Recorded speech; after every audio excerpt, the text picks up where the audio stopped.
ఓ lady Aghori ఇటీవల తెలుగు రాష్ట్రాల్లో తెగ హల్చల్ చేస్తున్న సంగతి తెలిసిందే. సికింద్రాబాద్ పరిధిలోని మోండా మార్కెట్లో కుమ్మరిగూడలో ముత్యాలమ్మ తల్లి ఆలయంలో పూజలు జరుగుతున్న సమయంలో ఆలయంలోకి ఓ మహిళ అఘోరి వచ్చింది. నగ్నంగా ఉన్న లేడీ అఘోరి హోమంలో పాల్గొని ఒంటి కాలిపై నిలబడి పూజలు చేసింది. సనాతన ధర్మాన్ని కాపాడుతానని, మహిళలపై అత్యాచారాలను అరికడతానని, లోక కళ్యాణం కోసం పాటుపడతానంటూ లేడీ అఘోరి తెగ హల్చల్ చేస్తోంది. బ్యాక్ టు బ్యాక్ ఇంటర్వ్యూలతో సెలబ్రిటీగా మారిపోయింది. యూట్యూబ్ ఓపెన్ చేస్తే చాలు అఘోరికి సంబంధించిన వార్తలే కనిపిస్తున్నాయి. ఎన్ని విమర్శలు వచ్చినా, ఎన్ని అంతరాయాలు ఎదురైనా తన పని తాను చేసుకుంటూ వెళ్తోంది. ఈ మధ్యన ఏపీలోని శ్రీకాళహస్తికి చేరుకున్న అఘోరిని పోలీసులు ఆపారు. దీంతో కోపంతో ఊగిపోతూ పెట్రోల్ పోసుకొని ఆత్మహత్య చేసుకుంటాను అంటూ హల్చల్ చేసింది. దీంతో పోలీసులు ఆమెకు దర్శనం ఏర్పాటు చేశారు. దర్శనం అనంతరం కర్నూలు నుంచి హైదరాబాద్ వస్తున్న సమయంలో డివైడర్ గుద్దుకోవడంతో కారు లైట్లు ముందు భాగం మొత్తం డ్యామేజ్ అయింది. ఈ క్రమంలోనే అఘోరి తన కారును హ్యుండాయ్ షోరూమ్కి అప్పగించింది.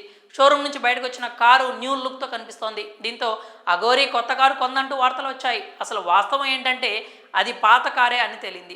డ్యామేజ్ అయిన కారుకు సరికొత్త పార్ట్స్ వేసి లేటెస్ట్ టెక్నాలజీ జత చేసి రూపురేఖలు మార్చినట్లు హ్యుండాయ్ సిబ్బంది తెలిపారు. అంతకుముందు కొంతమంది భక్తులు తమ కారులో ఆలయాల దర్శనానికి రావాల్సిందిగా కోరారు. కానీ అఘోరి మాత్రం తన కారు బాగు అయ్యే వరకు ఎక్కడికి వెళ్ళినా పాదయాత్రే అని తేల్చి చెప్పింది. మొత్తానికి హ్యుండాయ్ షోరూమ్ అఘోరి పాత కారును రెనోవేషన్ చేసి కొత్త కారుగా తీర్చిదిద్దారు.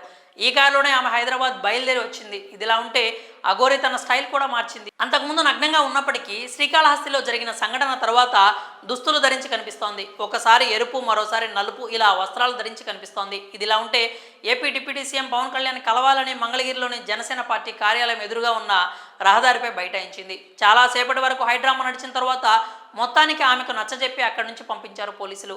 అక్కడి నుంచి తెలంగాణకు చేరుకుంది అఘోరి. వరంగల్ చేరుకున్న అఘోరి రంగసాయిపేట బేస్తం చెరువు సమీపంలోని శ్మశాన వాటికలోనే కూర్చుంది. అక్కడ రాత్రిపూట పూజలు చేసి నిద్రించింది.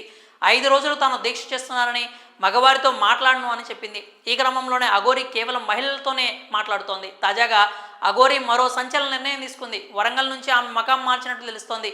వరంగల్ నుంచి గుజరాత్కు బయలుదేరింది. వరంగల్లో కారు రిపేర్ చేయించుకొని బయలుదేరి గుజరాత్లోని పుణ్యక్షేత్రాలు దర్శించుకుంటానని అఘోరి తెలిపింది. అక్కడ సోమనాథ్తో పాటు మరికొన్ని ఆలయాలను దర్శించుకోనున్నట్లు పేర్కొంది.